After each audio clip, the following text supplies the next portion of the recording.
আবার একটা আপডেট চলে এলো শাকিব খানকে নিয়ে। ইয়েস, শাকিব খানের তুফান সিনেমাটা নিয়ে আমি আজকে একটা এক্সক্লুসিভ আপডেট দেব।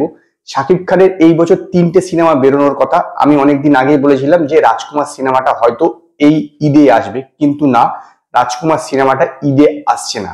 সম্ভবত শাকিব খানের এই বছর 3টে সিনেমায় কোনো বড় কোনো যে উৎসবের মরশুমে হয়তো রিলিজ নাও করতে পারে, কারণ এর পোস্ট প্রোডাকশনের কাজগুলোর ক্ষেত্রে অনেক ক্ষেত্রে দেরি হচ্ছে। যেমন দরজ সিনেমাটা 100% শিওর যে বড় কোনো মরশুমে আসবে না, কারণ এটা বাংলা, হিন্দি, এছাড়া তামিল, তেলুগু, কানাড়া, মালায়ালাম ভার্সনে রিলিজ করবে।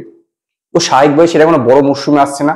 রাজকুমার সিনেমাটাও বড় মরশুমে আসছে না, এবং তুফান সিনেমাটা যেটা শোনা যাচ্ছিল যে বকরি ঈদে আসবে, সেইটাও কিন্তু সেই সময় আসবে কিনা সেই ব্যাপারে এখনো সম্পূর্ণ নিশ্চয়তা নেই, কারণ জাস্ট এই সিনেমাটা শুটিং শুরু হয়েছে হায়দ্রাবাদে। এবং এই সিনেমাটাতে আগেই জানিয়েছিলাম শাকিব খানের বিপরীতে মিমি চক্রবর্তী প্রথমবার কাজ করছে ঢালিউডে। তো মিমি চক্রবর্তী তো আছেই, কিন্তু মিমি চক্রবর্তীর পাশাপাশি বাংলাদেশ থেকেও একজন নায়িকা এই সিনেমাতে কাজ করছে।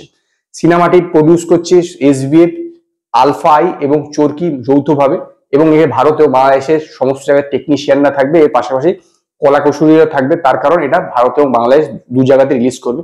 তবে এটা বলে রাখা ভালো, এটা কিন্তু শুধুমাত্র বাংলাতেই বানানো হচ্ছে, আদৌ হিন্দি বা অন্যান্য কোনো ল্যাঙ্গুয়েজে এ কিন্তু রিলিজ করবে না। এটা আরফান রফি এর ডাইরেক্টর, যিনি এর আগে সুরঙ্গ করেছিলেন।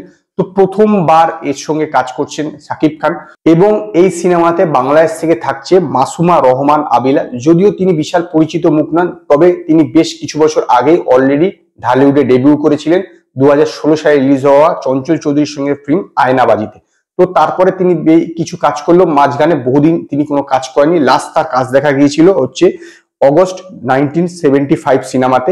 এটি একটি রাজনৈতিক থ্রিলার ছিল। তো একটি অপরিচিত মুখকে নেওয়া হয়েছে, কারণ এখানে ক্যারেক্টারটা সেই রকম আছে, এবং মিমি চক্রবর্তী যে ক্যারেক্টারটা করবে সেটা যথেষ্ট গ্ল্যামারাস। এটা তো আপনারা জানেনই যে 1990-এর দশকের একটি গ্যাংস্টার ড্রামা হতে চলেছে এই তুফান সিনেমাটা। তো এখন দেখার এই সিনেমাটা কিরকম হয়। যদি আপনাদের আমার এই ভিডিওটি পছন্দ হয়, ভিডিওটিকে লাইক করুন এবং নতুন নতুন আপডেটের জন্য আমার চ্যানেলকে সাবস্ক্রাইব করুন।